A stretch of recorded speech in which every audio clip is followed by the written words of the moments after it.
Okay, well, it's officially 6 o'clock. I've seen a few last people check in. Oh, we just lost somebody. Maybe they'll come back. But my name is Hannah Mudd, and I am a secretary with the Young Friends of the Missouri Historical Society Steering Committee. And I would like to welcome you to this Young Friends event for History on Tap, and it is all about true crimes in and around St. Louis. Um, so I'll give you a quick intro into the Young Friends group itself, and then I will turn it over to our guest this evening. Um, the Young Friends introduces adults and professionals to the Historical Society, fostering an interest in the St. Louis region's past and creating ways to get involved in that history's preservation and protection. So if you're in your 20s, 30s, or 40s, all you need to do is become a Historical Society member, and it's a free add-on to your membership. So by becoming a Young Friends member, this gives you the chance to meet other people from across the region who share your interest in history, experience some really exciting social education and networking events, get back to your community, and get some behind the scenes access. So if you would like to learn more, please send an email to youngfriends@mohistory.org, or you can contact Rebecca McBride, and her number is 314-454-3164. And if you want to stay in the know, go ahead and sign up for our e-newsletters at mohistory.org/subscribe. So now I would like to introduce our speaker this evening, Amanda Clark. She is a community tour manager, and Kate Lucas is also here helping us, and she's another tour manager. Amanda's going to be leading the discussion, and Kate's going to be chipping in and helping with some of the more recent crimes that we may discuss and kind of facilitate some of the Q&A. We're going to take a deep dive into St. Louis true crime history tonight. So we might discuss some crimes over 250 years old or some from 2 years ago. We'll find out on this journey that we're going to go on. And if you joined us just recently, please go ahead and submit any questions you have real time in the Q&A feature at the bottom of the screen, and then kind of try to stay away from the chat box because it's a little bit harder for us to monitor, and we'll be keeping an eye on the Q&A panel. So with that, Amanda, I am happy to turn over these 60 viewers to you. So. Awesome. Hello, everybody. So yeah, as Hannah said, I work for the Missouri Historical Society, and I run a new program there called CSTL Tours, and that's walking tours. Right now, it is walking tours and virtual tours. In the future, when we can all hang out again, it will be bus tours, and we're going to be riding some buses all over this place. But right now, we're walking all the time. So Kate is also a guide with the program, so if you go on our downtown tour or our Central West End tour, you'll see one of us and maybe some other happy faces sharing St. Louis history, because we're super nerds about it. All right, so we're gonna do true crime. So as she said, this stuff is all, for me, I like to study crime that's way old and from a long, long time ago, and everything's past and done. I don't get too much into the modern stuff because that's just too, I don't know, that's too real, too weird. But I do like studying crime and disasters and things like that from deep in history, because it reminds me that we as humans have always been kind of bad, and we're probably not going to stop being kind of awful. We're also kind of awesome, and we react to, crazy things happening.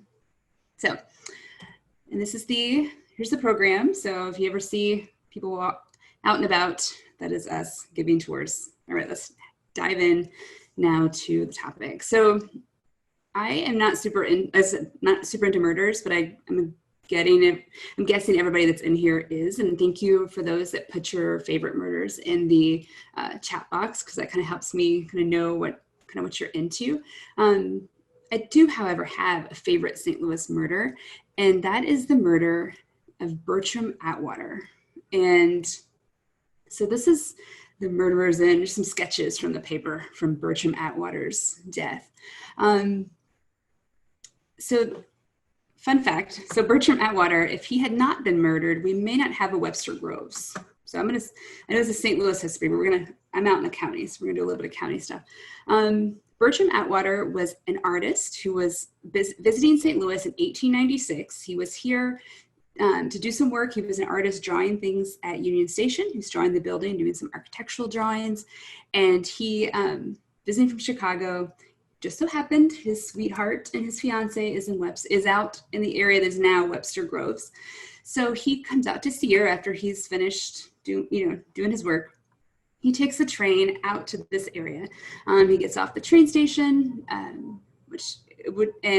some guys asking like, hey, if you're gonna get your hair cut before you see her, why don't you let me hold your bags? I said, okay. So he lets them hold his bags while he goes and gets his hair cut and gets ready to go see the sweetheart. And then when he is done, he meets back up with them, takes his bags and starts walking towards her house. Of course, a few blocks later, the guys jump out of the woods. They're ambushing him. They, have a gun. They don't realize he also has a gun. And so everybody's pulling guns and shots start flying. And Bertram is killed in this thing. And one of the robbers is also shot as well. So that's crazy. The people that live in this area, which at the time were several different communities. So, if you go to Old Orchard now and eat dinner, that was its own little community. And there was one called Selma and one, there's all these different little ones down here, and they freak out that night and they realize we don't have cops. We don't have a jail to put these guys in. And you know what? And this is their words, not mine, this element of the city is coming. This is evidence that the element is coming to us. And so they have a lynch mob. And the lynch mob gathers and heads to, there is a constable that is holding on to the prisoners. And they head there, and he has to sneak them in the dark, all the way to downtown St. Louis. They have to sneak overnight, him and these two prisoners, 10 miles to downtown St. Louis to avoid this lynch mob, which is crazy. So within a few months, the two robbers that are still alive, they are tried and they are hanged. And it was St. Louis's first double hanging. So there's that. So once the lynch mob had calmed down and they realized, okay, we really do need to organize if we want to have a jail and want to have a police force and we want to have those things. So they all incorporate together, these 5 communities, they incorporate as Webster Groves. Becomes an official city. They immediately hire a St. Louis City Police Department veteran to head up the new police force because they're super serious. And when they write the new city charter, they also, as part of this whole thing, they don't want to allow saloons. So they write it into the city charter that no saloons are allowed. And as of right now, you cannot go to come to Webster Groves and go to a standalone bar. You can only go to restaurants that sell alcohol. And that's connected to that day one of Webster Groves and that saloon law. And someone tried to overturn it just a few years ago and it didn't go through. So that's my favorite murder, Webster Groves. And all right, so before we go into some more murders, I want to do a little setup of true crime and talk about kind of the history of it, because it's a thing. There's a history to it. True crime is defined as a genre of nonfiction, literary, film, things like that, where the author examines an actual crime and details the actions of real people. And, in our society now, it is everywhere. It's on TV, podcasts, movies, books, all this stuff. And it's debated whether that does anything. Like, does it do any good? Is it high culture? Is it low culture? Is it detrimental to focus on this stuff? Does it make you safer? Some people may say, what makes me safer to understand, how did they get caught, or, understand this stuff more. And that is not a new argument or a new thought whatsoever. And our fascination with murder isn't new whatsoever. So there's all these questions, like, does it glorify crime? Does it make me safer? And there is an actual academic study that shows that the relationship between consuming true crime and your perception of actual threat are totally related. And so the more true crime stuff that you consume, the higher you think the odds are that it's going to happen to you. Whether, that's actually going to happen to you, it's a different thing. So when you have that perception, that affects things that you wouldn't think of. Like, okay, it affects where are you gonna live, and do you feel safe where you live? How are you gonna raise your children? Are you gonna raise your children to have perceptions of who's a criminal and who isn't? So it's very interesting to think about what comes of this. And people have been questioning this whole thing since this awesome woodcut that I found of the guy stabbing the lady. They've been questioning this since the 16th century, and that's when the printing press gets going, and they can start selling things, and they quickly realize that murder sells. That was a pretty, they couldn't do, sex couldn't sell yet, but murder could definitely sell in the 16th century. There's emotion sells, I guess we should say. And we also see the birth of the murder ballad, then as well. The first stories of true crime focus on nobility because there are people that there's no ruling authority over other than God. So people are like obsessed with that. And then in the more modern era, we focus more on the crimes of everyday people. And it emphasizes either the inability for the ruling authority to control, or it gives us faith in the forensic sciences and the judicial, it does more for us than it was doing in the 16th century. However, as always, anything we can do, the Victorians can totally do weirder. So the image I have here is during the Victorian era, they didn't just want to read about it, they wanted to go see it. And murder tourism was a booming business in Europe and in the early American cities, think about New York City, early 18th century. But really, let's focus on London. Let's put our minds in London. And this is a place, if a crime is committed, in some cases, you could buy a ticket to see the crime scene with the body still there. You could purchase souvenirs such as pieces of the victim's hair, pieces of their clothing. So that's weird. And that's a thing. That was a thing. I don't think people do that anymore, but I don't know, maybe not. All right, so now to St. Louis. So I thought first we would talk about if you had committed a crime at different points in early St. Louis history, where would you be held? Let's look at the jail situation. All right, so here's one of the first ones. So this is the downtown jail. It was close to where the old courthouse is now. And also, before we go too much further into this, I want to make the point that there's an inherent challenge in doing murder and crime history in St. Louis as a city who has, either both a reputation as being crime ridden, and also a city that is struggling in certain areas with excessive gun violence, gang activity, things like that. And I want to be respectful of that. And so it's not, this presentation isn't meant to be disrespectful of that, of those challenges. But yeah, let's look at this weird architecture. So here we have the first official city jail, would have been at 6th and Chestnut, super fancy. Then I found this. Here's another jail a little bit later. This is the Gratiot Street Prison, and this was a prison during the Civil War for Confederate soldiers, and it was a medical college before that. See a Q&A here. Yep. Oh, so it was totally wood, and that was because, and I can go back to that. Can I? Yeah. Go back to, so we've got a log. Probably it would have definitely had a stone foundation, but yeah, a log building there, which I wish I could talk to all of you. I would give you some trivia right now of when did our buildings flip over to being stone buildings from wood? We could still ask them to put that in the chat. I know. Okay, yeah, that's a good idea. Trivia. When did our buildings switch over to being stone? Because there's definitely some death and destruction in that story. All right. Ooh, I gave it away a little bit. Let's see if anybody threw it in there real quick. When they burned, yeah. Well, no. Yes, when they burned. After the big fire, the fire. 1849, David Brown and Amy Wiedemann, UN.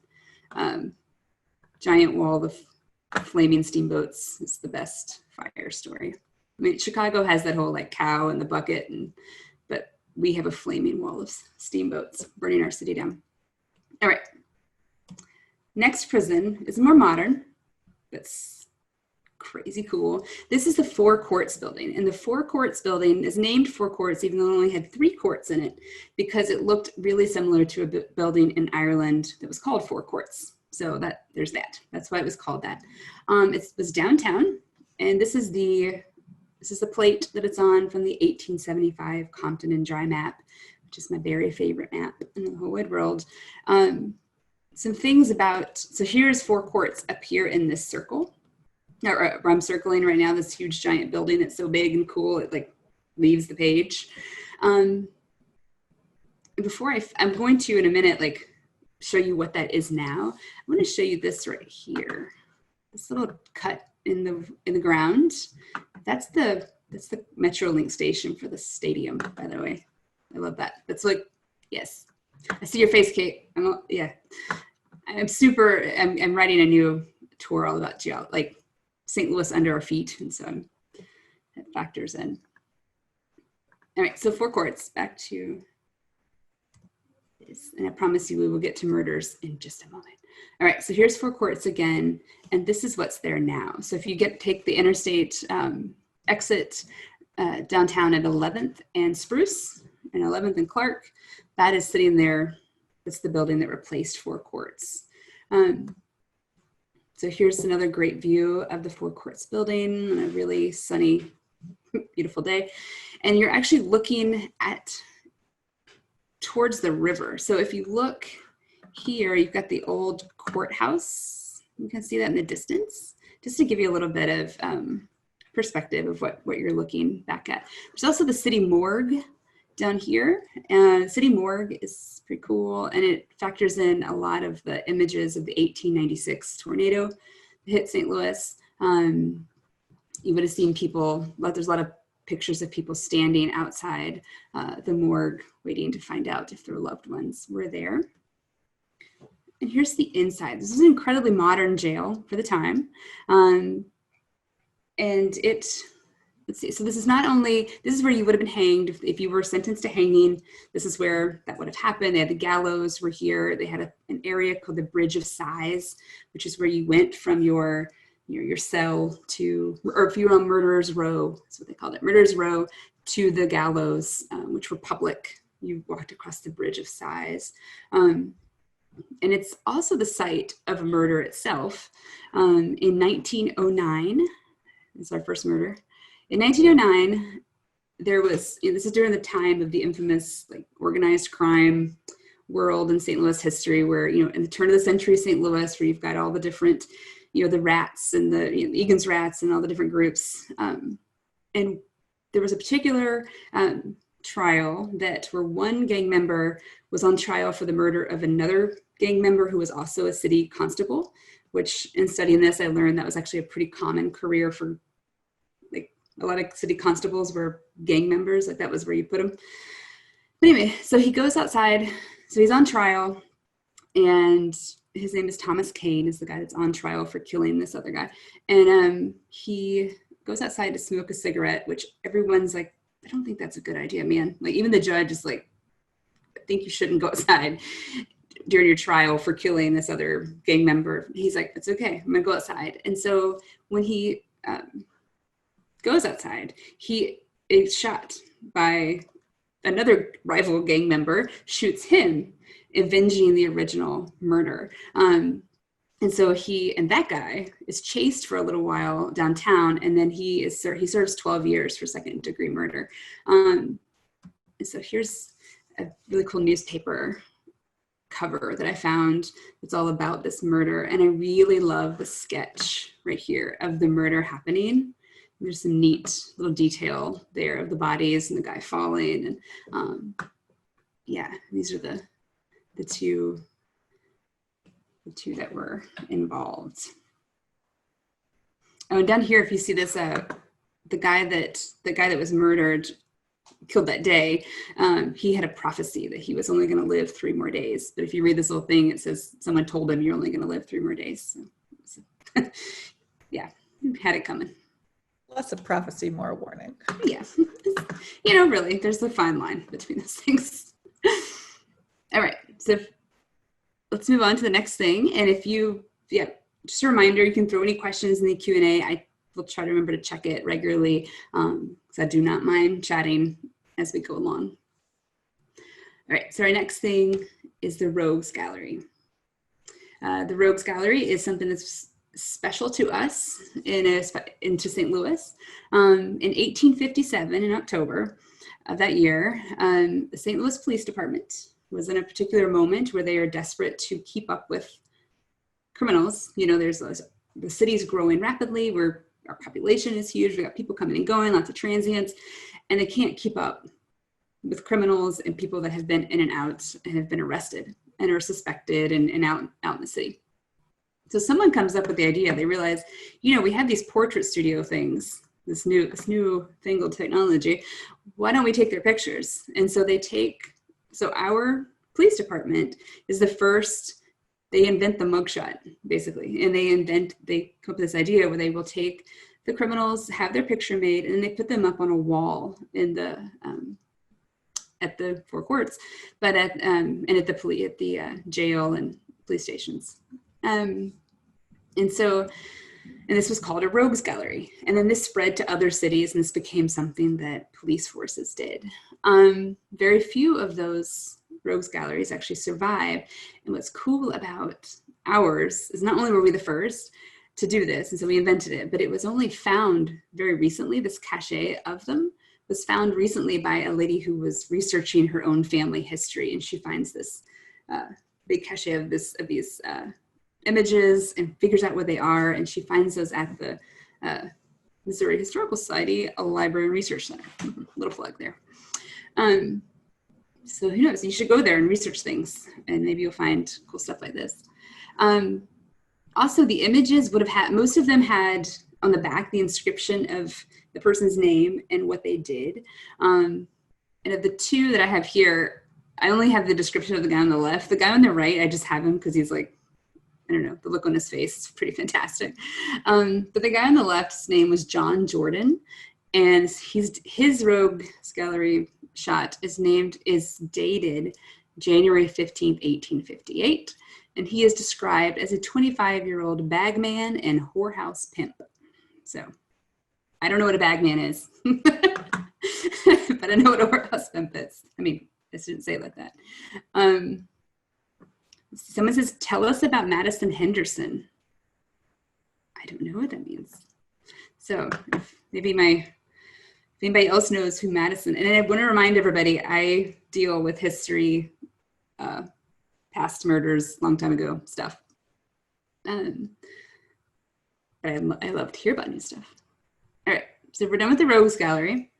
Move on, and you can buy. There's a book you can purchase from the Missouri History Museum. Has a book published of all of these images, and they had an exhibit a couple years ago. All right, so one of St. Louis's first murders, that happened, was Chief Pontiac.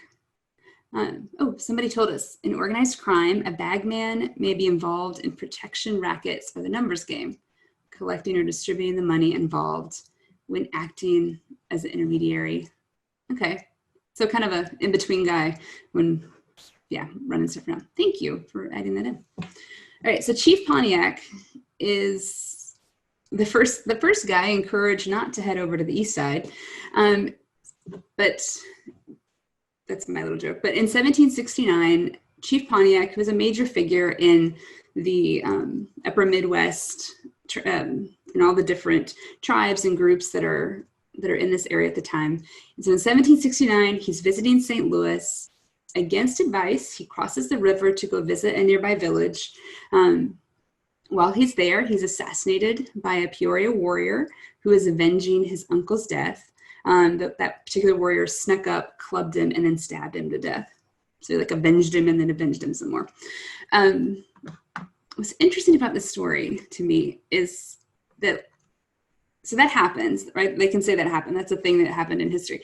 But someone wrote the history of it happening 100 years later and totally made up this whole thing about there's this near genocidal level war between different tribes. It's written in the 1850s. And there's no evidence. Modern historians now find there's no evidence that happened. This historian just wrote this thing. It's crazy.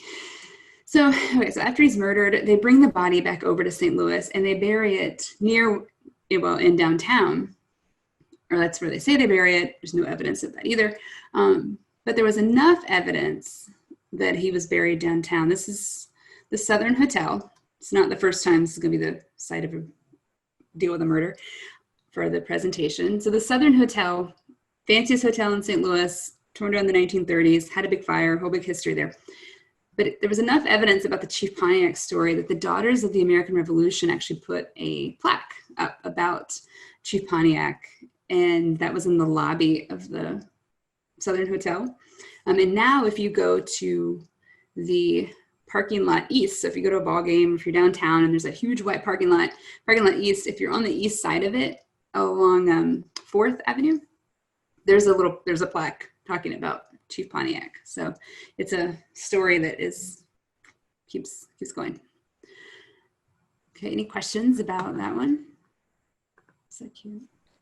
I have a quick comment. It's really Please. more of a legend than a factoid to offer. Mhm. But St. Louis City used to be full of churchyard cemeteries, and most of them were moved out of the city after the cholera outbreak in 1849.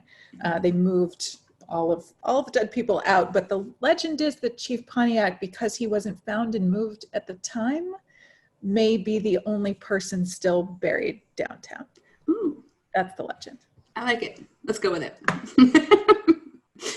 I like this. What do we got here? Okay. It's in the chat. Someone has put a really good history in the chat there of another murder from 1841. All right, so now we're going to move on to, let me check the Q&A. No, okay. So we're going to move on to one of the most sensational murders to ever happen in St. Louis history. And when I mean sensational, I mean it was being reported on around the world. And that is the Little Chloroformer. Back when they gave murderers these great names. So we're back to the Southern Hotel. This is where it occurs. And here's the two men that are involved. So on the left, we have a man named Hugh Brooks, whose real name is Walter Maxwell. And I'll probably call him Hugh Brooks for the rest of the thing. That's Hugh Brooks. And on the right is a man named Charles Preller. And they're both from England. They both come to the US on a ship, of course, and they meet. And according to their correspondence, they form a relationship. It is an intimate relationship. They plan on meeting in St. Louis and spending time here together and then leaving and going to Australia.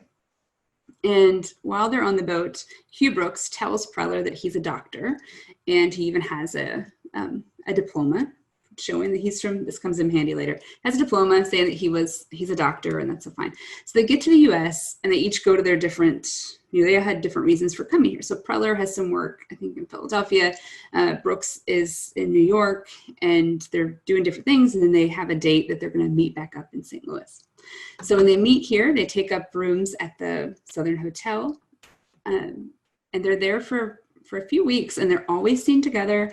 And all of the newspaper accounts, everyone everyone believed they were very intimate friends, and they were. This was kind of understood knowledge. The two men were together, and that's the least. That's such a byline, or like a little tiny detail in this whole thing, which I love when you read about this murder. But the fact that these two men were lovers is like pushed aside, and the murder in the story takes over. So they're always seen together when they're here, and they're here for a few weeks. And then one night, Brooks is seen at the bar, and he's got money, which he normally didn't have money. He's got some money. He's also drinking, and he asks someone, because he's from England, he asks someone, how do you beat a murder rap in America? That's reported in the papers. He also goes shopping, and he purchases some new trunks. And a day or so later, on Easter Sunday, 1885, with his beard gone and his new trunks, he hops a cross-country train to California. And in his mind, he's headed to New Zealand. He's out. And within about 9 days, guests start complaining of a terrible smell coming from room 144, where the men had been staying. And they open the room. There's the trunk, although it's the old trunk. So it's the trunk that Brooks brought from England. So he bought himself like 2 fancy new trunks, and then put this guy in the old trunk and took the new trunks with him, which whatever. But these are details that I pay attention to. So there's the abandoned trunk. They open it up, and there's the body of Charles Preller inside. There's no identification on him, and it's been 9 days. So it takes them a little bit of time to figure out who it is. But he's naked except for a pair of underwear that has the initials H.M. Brooks embroidered on the waistband. And the trunk, and the reason the slide that I'm showing says, "So perish all traitors to the great cause," there was a note tacked to the trunk that said this. And this was meant to throw off the investigators, because this was something that was tied to political crimes, Irish American sympathizers, like it's this whole other thing. But they quickly realized they've got something else on their hands. They had this murder. And so they head off trying to figure out who this is. They quickly realize that it's Brooks, because all of Preller's money is gone. And they realize Brooks has left town. And they determine that the cause of death was chloroform. There were 2 empty bottles of chloroform sitting next to the body, so there they go. And Brooks had purchased chloroform just a few days earlier before he left at a local drugstore. So they head off to get Brooks. So Brooks has got a 9-day head start, so he makes it to California, and then he gets on a boat, and he's headed to New Zealand. He's gotten away with it, right? Except here and all over the United States, everybody's following in the papers the story of them going to get this murderer, and it becomes a national story. This is on the right, I've got a copy of the St. Louis Court Criminal Corrections. This is the warrant for Brooks' arrest when he gets to where he's going.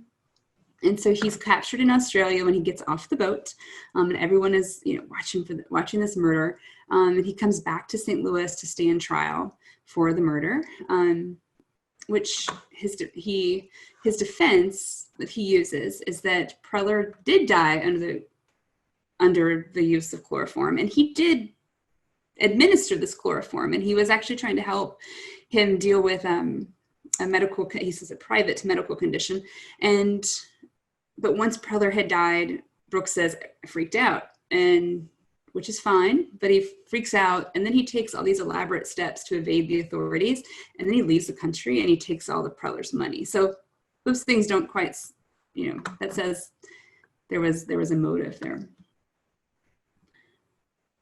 So his trial is in St. Louis. It's this big, huge thing.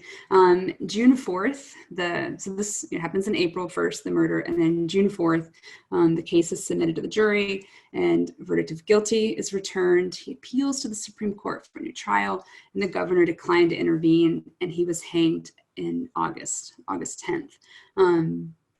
And I found that description to the left there about his sentencing, how they call him the little Englishman, and it's just kind of a strange little detail instead of the little chloroformer.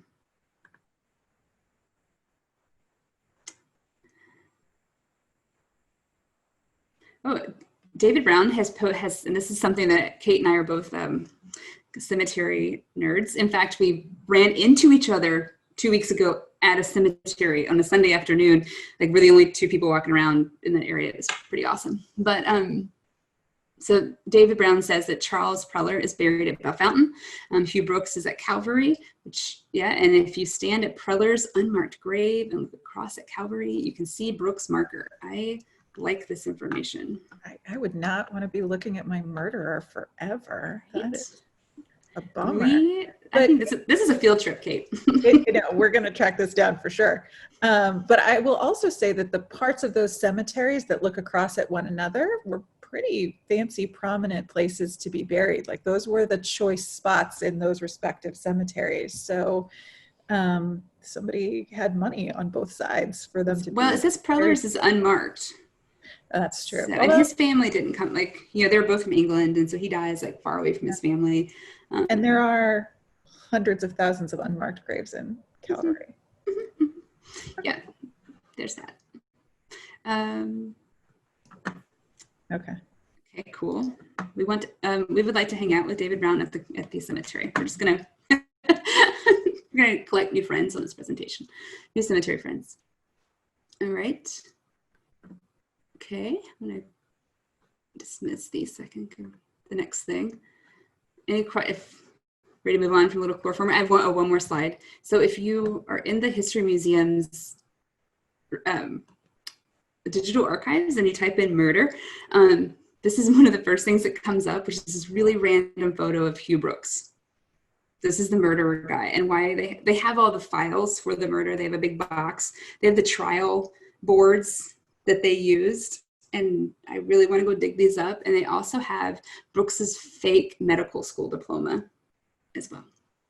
And this picture, which is just too good. It's an interesting picture. All right, let's move on. So now we're going to go to the Stilson-Rider murders. And I, despite taking German in college, terrible pronunciation there.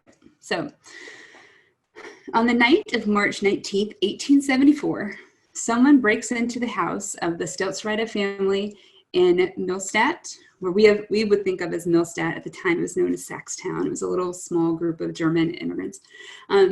Someone goes into their house and kills the entire family. So this includes Friedrich and Anna, the parents, their 2-year-old son, Carl, their 8-month-old daughter, Anna, and Friedrich's elderly father.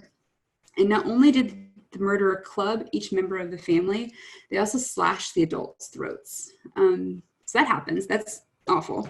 The next morning, a neighbor notices that the cows have not been milked and the chickens aren't out and all that kind of stuff. And so something's up, and he goes, discovers the crime, puts the call out. Everybody comes and walks through. So not the time of forensics then. Everybody's walking and walking through there. They do find, when they start to investigate and try to figure this out, the next day they do find footprints leading away from the house, including what looks like an axe trail along with it. That, plus the fact that Friedrich was holding a clutch of bright red hair in his hand when they find his body. So that the axe and the red hair, plus just personal stories, lead them to the brother-in-law, Frederick Boltz. And so this is Friedrich's brother-in-law. And he and Friedrich had disputes over debts, and they didn't like each other. And it also happens that this guy's job was one that involved expertise with an axe, which his job was a grubber, which I looked that up as to what that is. And a grubber digs up rocks and trees for farmers. So anyway, anybody's looking for a new career. So they put all these things together and they put him on trial, and he's on trial with another man. The jury is unable to convict him, and he just leaves the area, and the murders remain unsolved. Now, this was covered on the front page of the New York Times when it happened.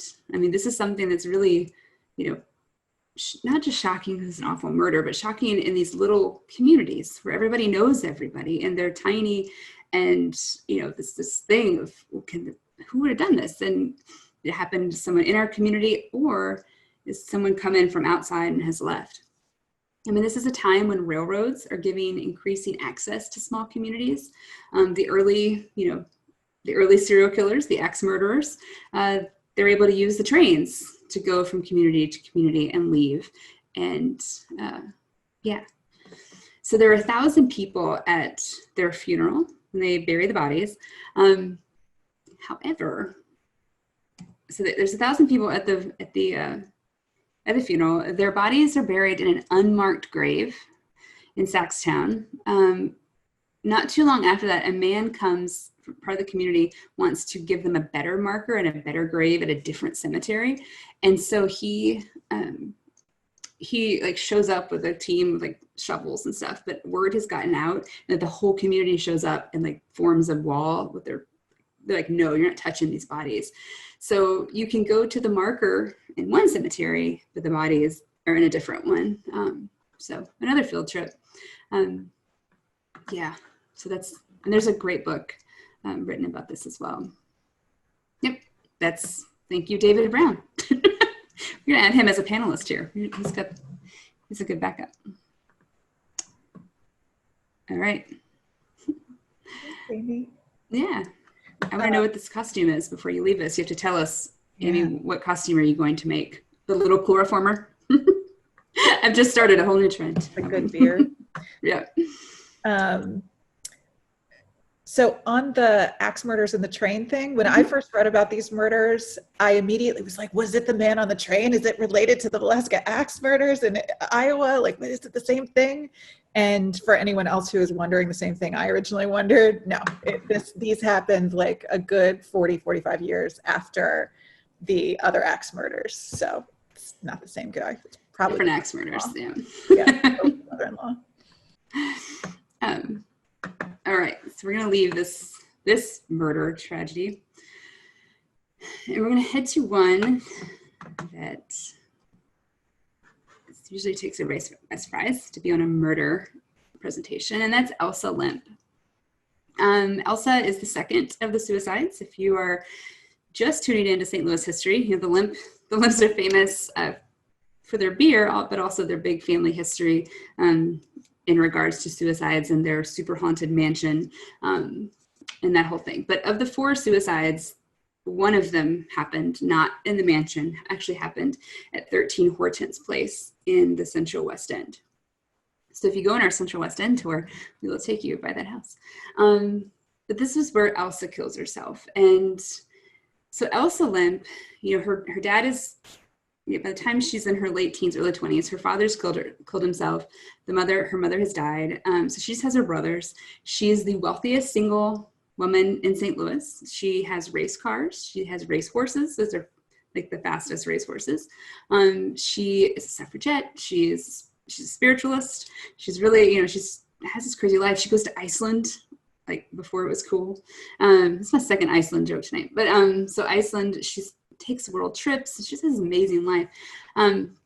She does eventually marry a man named Thomas Wright. They have a very tumultuous marriage. It is something that is known by their household members that, you know, there was definite issues there. They get divorced in 1919. She's granted her divorce in 4 hours, which is not a thing. You don't usually get divorced in 4 hours. She's granted divorce quickly, and when she files the divorce, she claims mental anguish and that he was not nice to her and all those things. And so he does not contest that. He just like drops his shoulders and says, I have nothing to say, and like leaves. It's a very sad thing.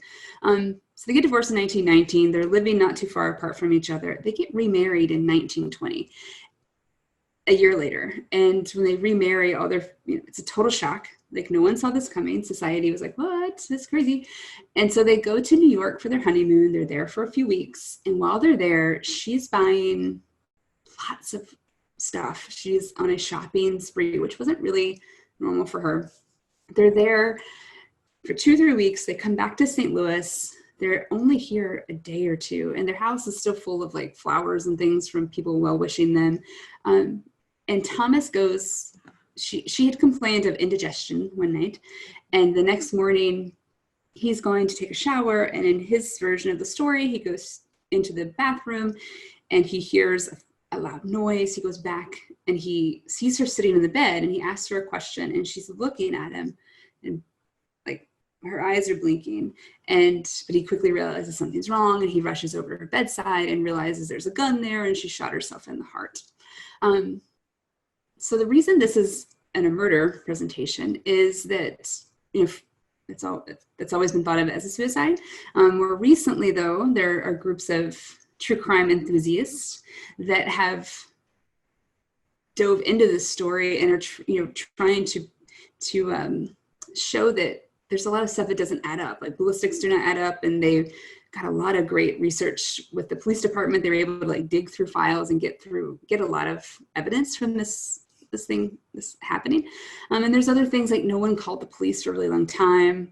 The husband was very agitated at questioning. The times don't add up when you ask the housekeepers as to when things happened and when they didn't. And so there's just different things to it that do kind of lend itself to questioning whether this was a suicide or a murder. Whether it is or not, I cannot say yes or no. I was involved in a documentary that's coming out now next year. It was supposed to come out in March of this year, but something else came up. It was supposed to be in March of this year, a documentary that poses this question. So I got to spend a lot of time last year hanging out with Elsa and getting to know her. So I'm gonna check the Q&A before we move on from that one. No, everybody's quiet. All right. All right, our next one is, so I have another presentation that I do that's called, it's Great Love Stories in St. Louis History. And this one I always say it's coming up. I call it Love Makes You Crazy When You're Already Crazy. And this is a girl, Mary Catherine Reardon.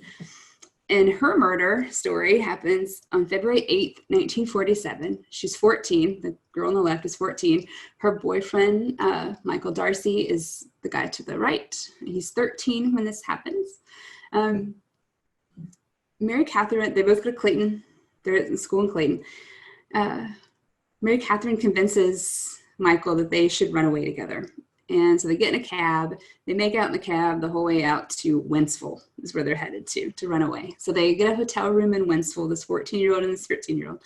They're in Wentzville. The dad figures out somehow that's where they are. He pays off the cab driver to find out where, goes to this hotel, and he catches them, puts them in the car, is driving them back to St. Louis.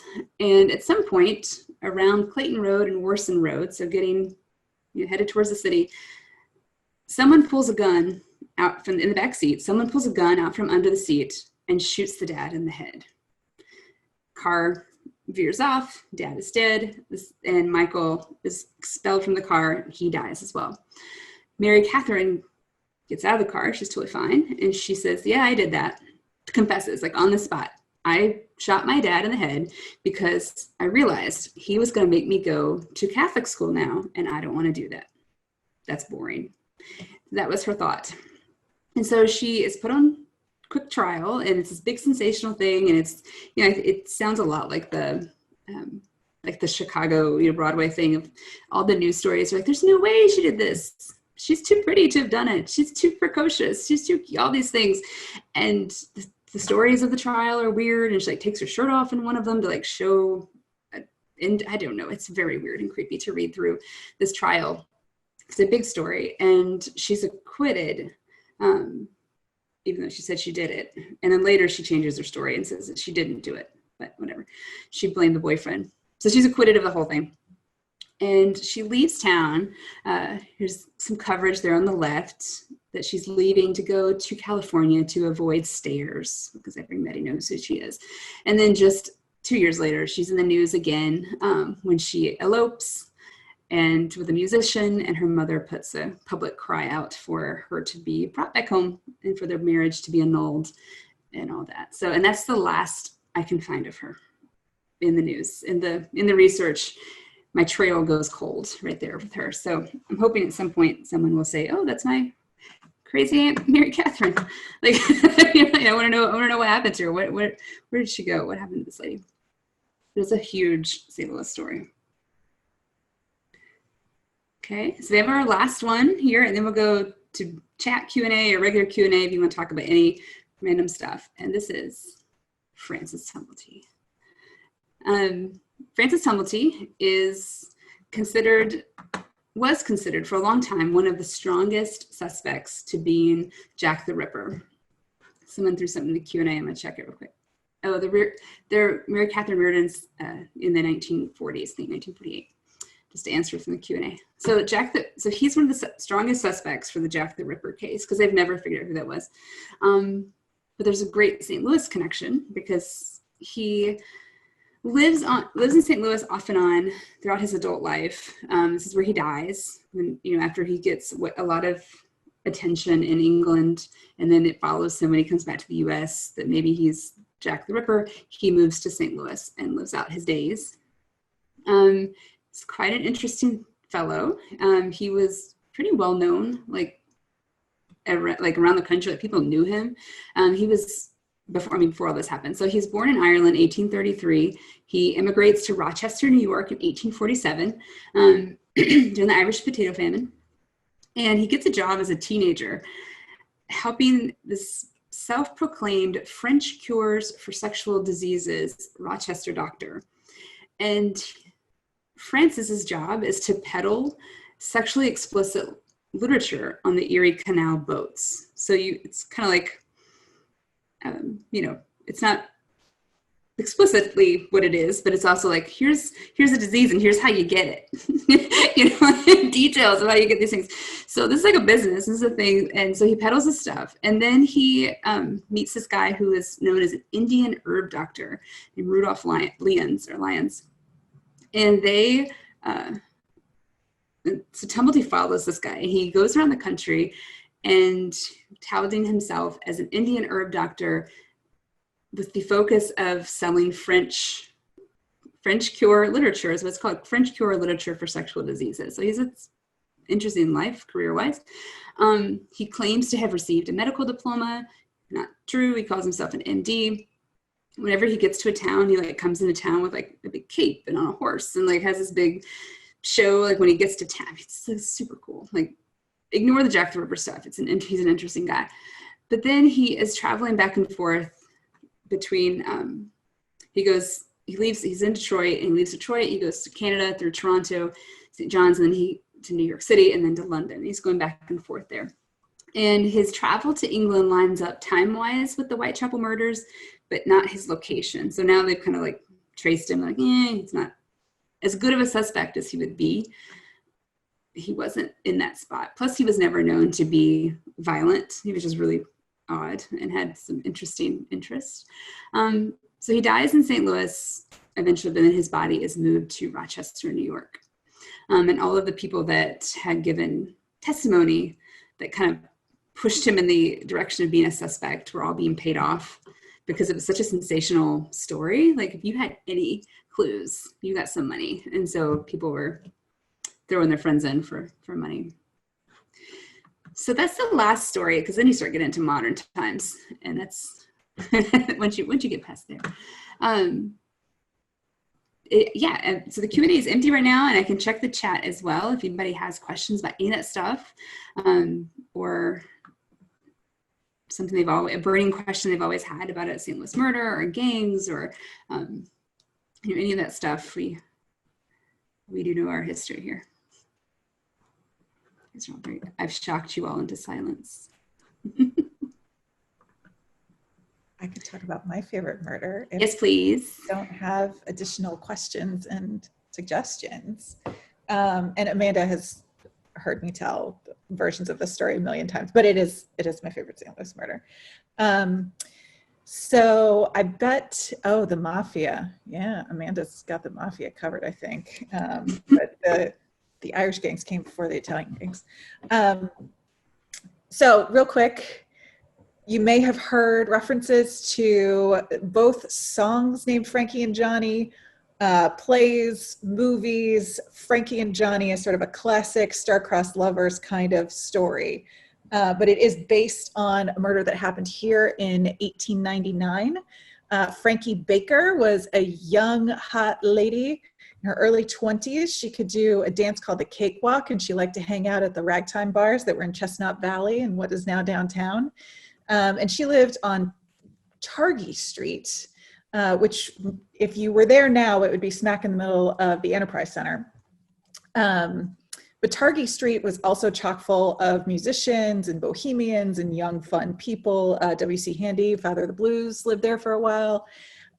She lived there with her boyfriend, whose name was Alan Britt. He was a few years younger. He was in his late teens. But they were a fun party kind of couple. And one night he was out partying with another woman, and she either saw him out and about or heard about it, but she was up waiting for him when he came home after being out drinking and carousing. There was a big fight. Someone threw an oil lamp at someone else, and she shot him in the stomach. Knew that he was probably fatally wounded and just left him there to bleed out. Just literally walked out, and the neighbors saw her walking down the alley after hearing the shots. But she claimed self-defense. She was acquitted in a murder trial that only took a month. That's how fast a murder trial could go in 1899. But much to her chagrin, the local musicians had already made a song out of the incident. Literally, like within a week, there were multiple musicians who had songs about Frankie murdering her boyfriend. His name really was Alan. It was changed to Johnny. Some say because Alan's mother didn't want Johnny's name in the song. Others say that it just sounded better musically. Johnny sounds better in a song. But it became sort of a pop culture phenomenon. And in the early 20th century, there were there was a musical on Broadway, there were a couple different movies. She ended up suing for some of the money from one of those movies because it was her murder and her story. And she actually lost the case. because the movie production company presented like 200 different versions of this folk song and said, your story is popular culture. It no longer belongs to you. So that's Frankie and Johnny for you. And we put things in the chat now. Yeah, and I have to give Kate credit. Like when I first met her, like that was a story. Like Frankie and Johnny, like I heard it, but like she was so captivated in telling me that like she actually made me like more interested in it again. All right, so checking the Q&A. Got tell us more about the Mafia in St. Louis. We do. What time is it? Yeah, we got 5 minutes. Mafia in St. Louis, big long story.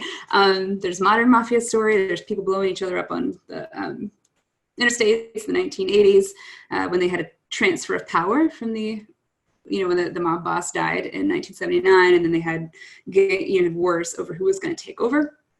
So there's that. Other immigrant gangs besides the Irish and the Italian. I mean, I don't know enough to say no. I don't know enough to say yes on that. Like I kind of want to say, like, I'm sure there were, but I know the Italians and the Irish were the like predominant in the early 20th century. Later groups in more modern times have been more modern immigrant groups. Someone asked about the Cockerell Slayback murder. You get points for super awesome question. Cockerell and Slayback, that is a murder that happened at the St. Louis Post-Dispatch, inside the Post-Dispatch in the early 20th century. And it was actually late 19th century. And there was a conflict among workers, and someone shot someone else, and Joseph Pulitzer was there. And this is like the thing that makes him leave St. Louis, even though the paper stays here and everything, he moves out. Yes.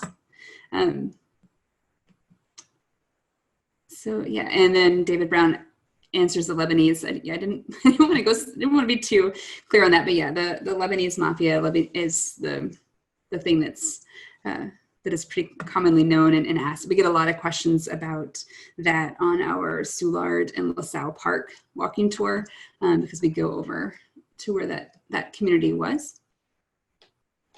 I love the question about any good murders in Crestwood. I don't know. That's a good question. The murder of the mall, I don't know. They killed that big giant mall. It's a good question. See. What about U City? Top of my head, U City. Nothing's coming straight.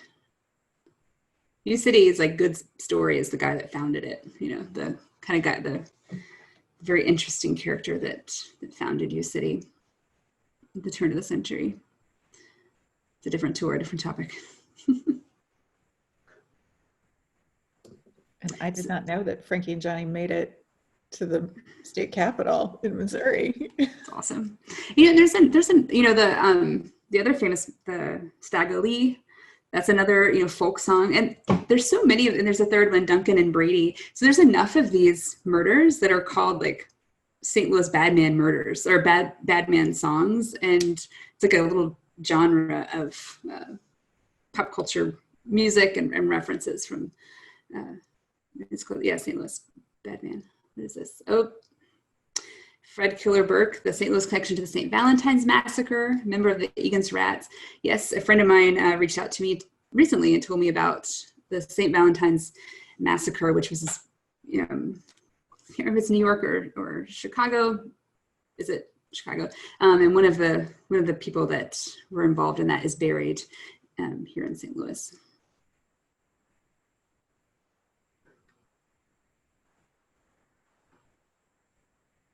So I do a lot of these as virtual tours, and they're small group, and we talk, all of us talk, and so it's kind of weird to like be waiting. I'm used to a lot of people asking questions out loud. So these quiet Q&As.